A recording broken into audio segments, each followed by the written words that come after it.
எங்கே செல்லும் இந்த பாதை யாரோ யாரோ அறிவாரோ.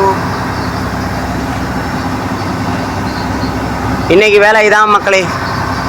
இந்த பீமை நிமித்தி வச்சுருக்கோம் பார்த்துக்கிட்டீங்களா. நான் சும்மா வேடிக்கை தான் பார்க்குறேன். இந்த வேலையெல்லாம் செஞ்சது இவங்க 2 பேர் தான். நான் சும்மா எப்போவுமே சரி வேடிக்கை பார்த்ததோட சரி. ஓகே, சூப்பர்வைசர் வந்துட்டான். ஓகே ஃப்ரெண்ட், பாய். இது வீடியோ போடுறதுக்கு என்னெல்லாம் பண்ண வேண்டியது இருக்குது பாரு. இவர் தான் ஐமா ஆப்ரேட்டர். ஏற்றி நிப்பாட்டி மாட்டியாச்சு. ஒரு லைக்கை போட்டு போங்க. கஷ்டப்பட்டு வீடியோ போட்டிருக்கேன். என்னை செல்லு எடுத்தாரக்கூடாதுன்னு சொல்லிட்டான். என் செல்லை வீட்டில் வச்சுட்டேன். என் ஃப்ரெண்டு செல்லேருந்து எடுத்துக்கிட்டு இருக்கேன். ஓகே மக்களே, கஷ்டப்பட்டு வீடியோ போட்டிருக்கேன். உங்களுக்காண்டி திருட்டுத்தனமா லைக் மட்டும் போடாமல் போனீங்க, உங்களுக்கு சாபம் விட்டுருவேன். ஓகே, பாய்.